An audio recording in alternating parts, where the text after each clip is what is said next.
రెండు తెలుగు రాష్ట్రాల్లో కూడా ఎక్స్పైర్ అయినటువంటి ఏవైతే ప్రోడక్ట్స్ కావచ్చు, కూల్ డ్రింక్స్ని అయితే అమ్ముతున్న ముఠాలను అయితే పోలీస్ అధికారులు అరెస్ట్ చేస్తూనే ఉన్నారు. సో తాజాగా నిజామాబాద్ జిల్లాలో కూడా ఒక ఇన్సిడెంట్ అయితే సిగ్నేచర్ స్టూడియో ఆపరేషన్లో ఒక స్టింగ్ ఆపరేషన్తోనైతే బట్టబయలైతే చేయడం జరిగింది. సో రెడ్ హ్యాండెడ్గా కూడా పట్టించిన తర్వాత ఎవరైతే ఫుడ్ సేఫ్టీ అధికారులు ఆ కిరాణా షాప్ పైన చర్యలు తీసుకోకపోవడానికి గల కారణం ఏంది అని చెప్పేసి అసలు చాలామంది అయితే ఇవాళ క్వశ్చన్ మార్క్ రేజ్ చేస్తున్న పరిస్థితి ఉంది. మీరు ఒకసారి స్క్రీన్లో మీరు చూసుకుంటే ఏదైతే మహేష్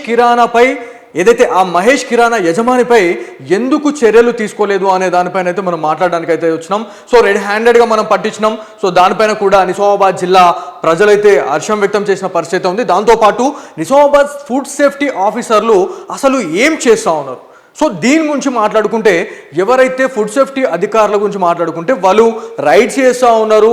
ఎక్కడైతే ఏవైతే మనకి కుళ్ళిన పదార్థాలు కావచ్చు, లేకపోతే ఎక్స్పైర్ అయినటువంటి వాటిని వాడితే వాటికి భారీ చలన్స్ కూడా వేస్తున్న పరిస్థితి ఉంది.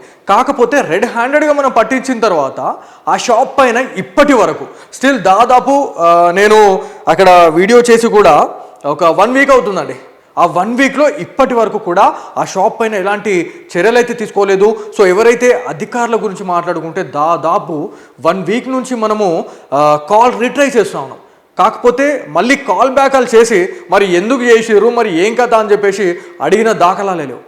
సో ఎవరైతే మన ఫుడ్ సేఫ్టీ అధికారులు ఎవరైతే ఉన్నారో వాళ్ళతో ఖచ్చితంగా మనం మాట్లాడే ప్రయత్నం చేద్దాం.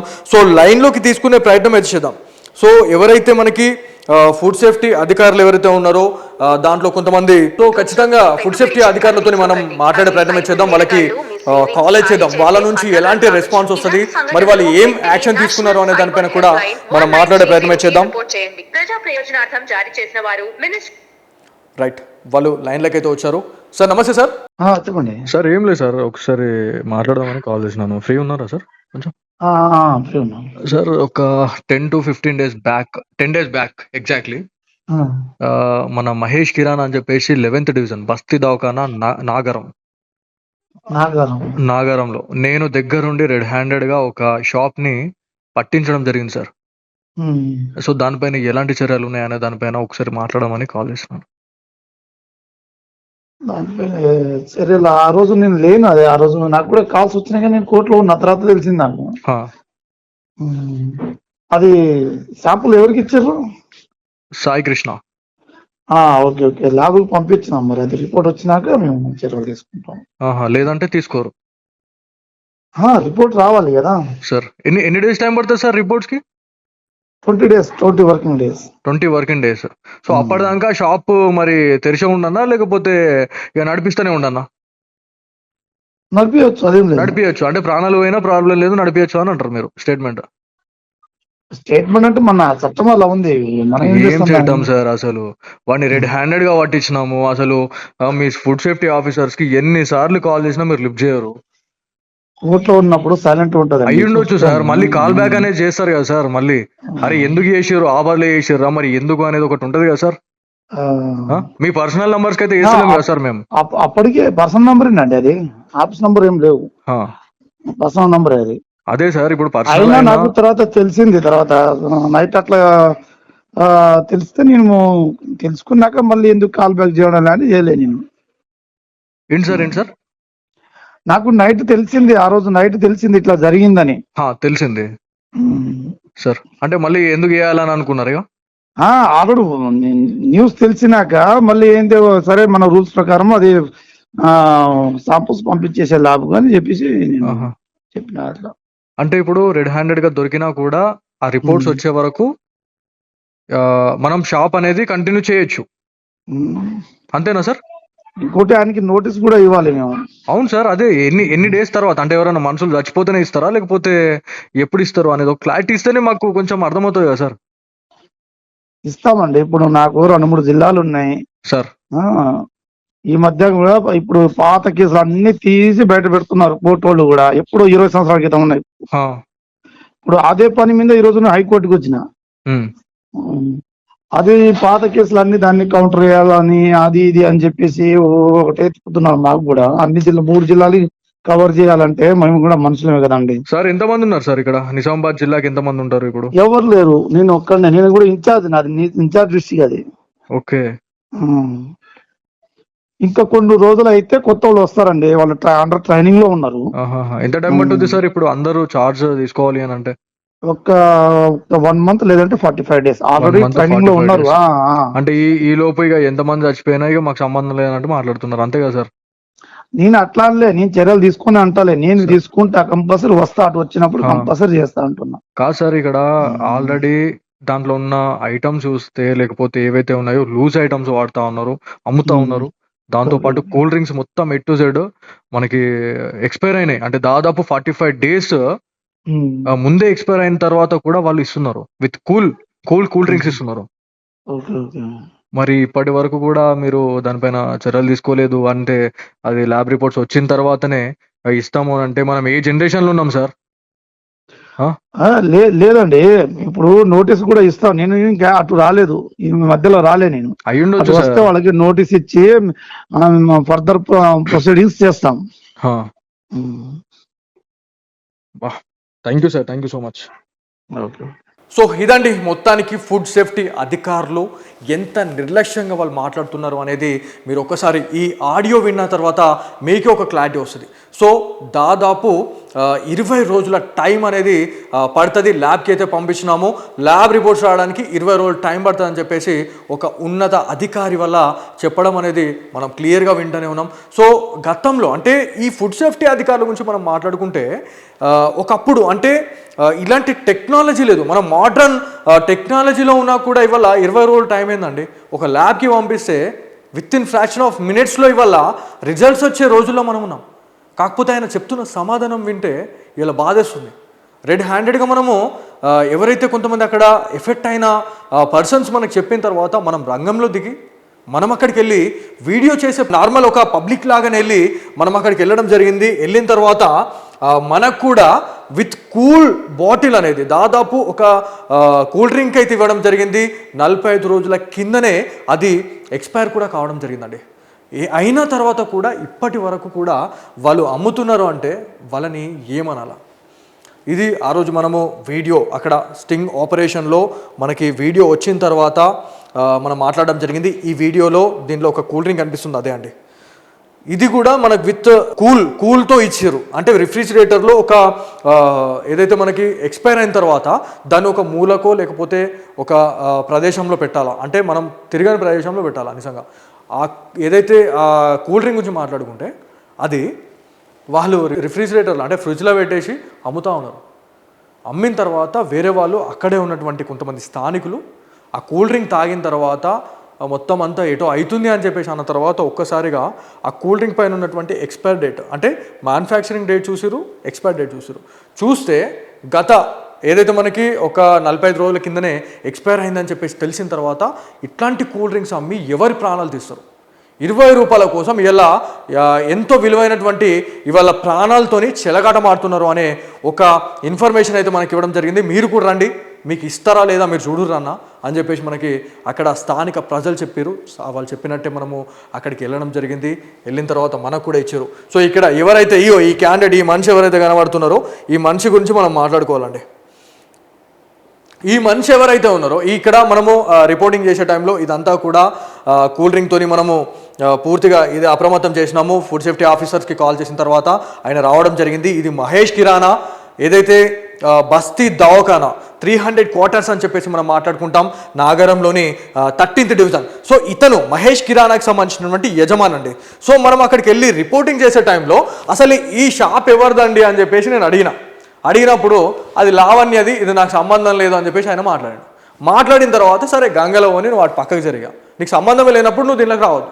మళ్ళీ ఇంకొక విషయం ఏంటంటే ఈ క్యాండిడేటే ఫుడ్ సేఫ్టీ అధికారులు వచ్చిన తర్వాత అలా పని చేయకుండా అడ్డుకోవడము ప్రతిదీ కూడా చేయడం జరిగింది. ఇక్కడ వీళ్ళు ఎవరైతే కనిపిస్తూ ఉన్నారో వీళ్ళ దగ్గరికి వెళ్ళి వాళ్ళు మాట్లాడుతూ ఉన్నారు. ఏమన్నంటే ఇట్లా వాళ్ళు వాంటెడ్లీ వచ్చి ఇచ్చేయడం జరిగింది అని చెప్పేసి. సో ఆయనకు సంబంధమే లేదు, ఆయన జోక్యం చేసుకొని మరి మాట్లాడుతూ ఉన్నాడు అనేది మనకు క్లియర్గా తెలుస్తూ ఉంది. లాస్ట్ ఫైనల్గా వాళ్ళిద్దరు భార్య మగవాళ్ళు అయితే వాళ్ళు తిట్టుకోవడం జరుగుతూ ఉంది లైవ్లో. నువ్వు ఆగు, నేను చేస్తా, నేను మాట్లాడతా, చేస్తా అని చెప్పేసి ఎవరైతే ఫుడ్ సేఫ్టీ అధికారి ఆయన శాంపుల్ స్వీకరించడానికి అయితే రావడం జరిగింది, ఆయనను కూడా చాలాసేపటి వరకు లోపలికి అనుమతించడం లేదు. అనుమతించిన తర్వాత ఎవరైతే అక్కడ ఫుడ్ సేఫ్టీ అధికారులతో వాళ్ళు మాట్లాడిన పరిస్థితుల్లో ఖచ్చితంగా మీరు మాకు లోపలికి అనుమతి ఇవ్వకపోతే మాత్రం ఖచ్చితంగా కఠిన చర్యలు తీసుకుంటామని చెప్పేసి అనడం జరిగింది. ఇక్కడ సిచ్యువేషన్ చూడండి, మనతోని వాగ్వాదానికి దిగిండు. ఏంది ఆడ ఏం జరుగుతుంది, ఏం సినిమా జరుగుతుంది అని అంటే నువ్వెవరు అని చెప్పేసి నేను అన్నా. ఆల్రెడీ ఫస్టే అన్నాడు మీరు ఎవరు అని అంటే నాకు సంబంధం లేదు, షాప్కి నాకు సంబంధం లేదని అన్నాడు. తర్వాత ఈయన ఏమన్నాడంటే నువ్వెవరు అని చెప్పేసి మనని క్వశ్చన్ చేస్తే నేను ఇట్లా యాజ్ అ జర్నలిస్ట్ అండి అది అయినా మీకు సంబంధమే లేని దాంట్లో మీరు ఎందుకు వచ్చిర్రు అని చెప్పేసి నేను అంటే నేను 100 చెప్తా, 100 అబద్ధాలు చెప్తా, నాకు ఇష్టం ఉన్నట్టు నేను మాట్లాడతా అని చెప్పేసి మన పైన కూడా దురుసుగా మాట్లాడడం జరిగింది. పూర్తిగా వాళ్ళు రెడ్ హ్యాండెడ్గా దొరికిపోయిన తర్వాత వాళ్ళు ఇక అదేమంటారు ఏదో ఒకటి వేసుకొని సెటిల్మెంట్ అనేది వేసుకుందాం, లేకపోతే అధికారులు ఎవరన్నా వస్తే వాళ్ళ మీద ఒక 10,000 20,000 వాళ్ళ మీద పడేద్దాం అని చెప్పేసి కూడా మాట్లాడడం జరిగింది. ఆ మాటలు కూడా ఆ వీడియోస్ కూడా మీరు చూడొచ్చు. ఇదంతా కూడా ఆ రోజు రిపోర్టింగ్ చేయడం జరిగిందండి.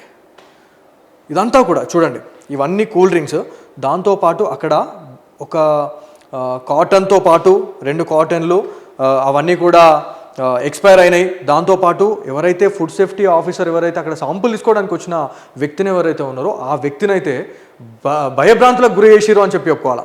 ఆయన అయితే అసలు ఎంత భయపడ్డాడంటే ఒక ఆఫీసర్ హోదాలో ఉండి ఆయన 10 మందిని భయపెట్టియాలా లేకపోతే ఏందనే ఇచ్చేయాలా, కాకపోతే ఆయన వచ్చిన క్యాండిడేట్ అయితే భయపడుతూ ఆయన గజ వణుకుతా ఉన్నాడు ఆడ.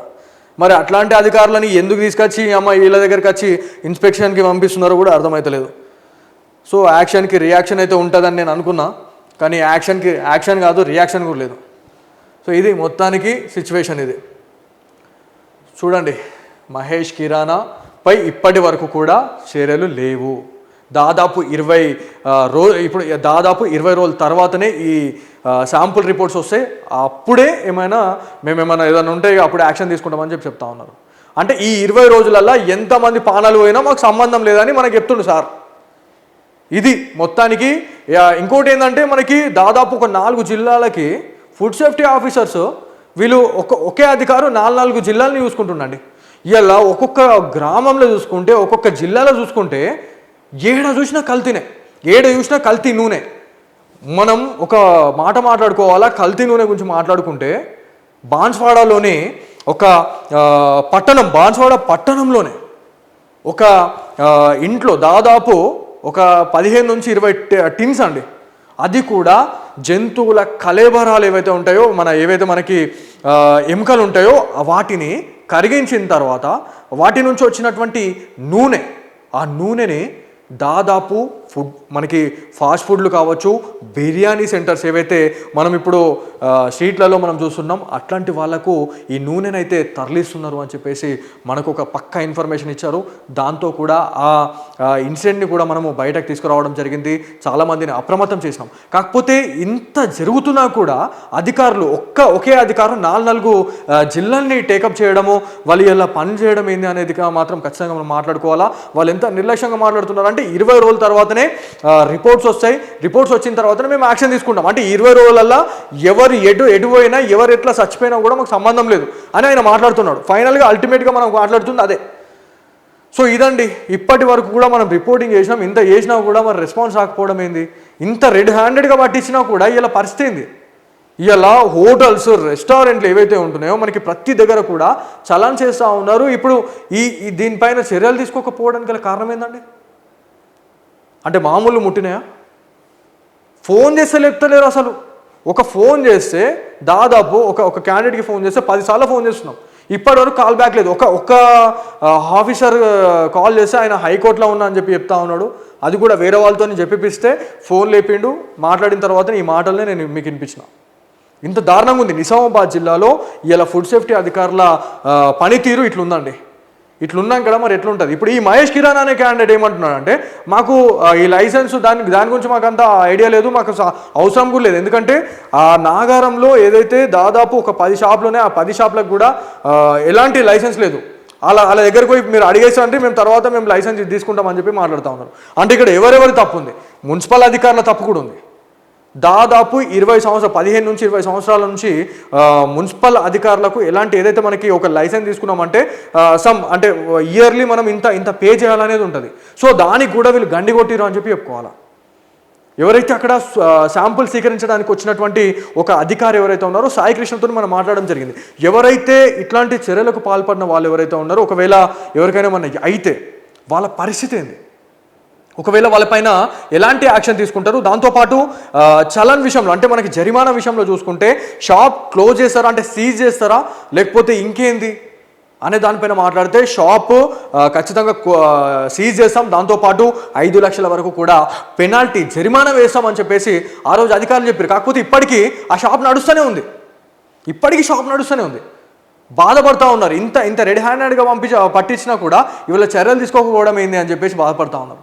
సో ఇది మొత్తానికి ఎవరైతే నిజామాబాద్ జిల్లా ప్రజలు ఎవరైతే ఉన్నారో, దాంతోపాటు తెలుగు రాష్ట్రాలు తెలంగాణ, ఆంధ్రప్రదేశ్ ఇట్లాంటి ఇన్సిడెంట్లు మీరు చూసినట్లయితే ఖచ్చితంగా మీ ఉన్నతాధికారులకు మీరు షేర్ చేయండి.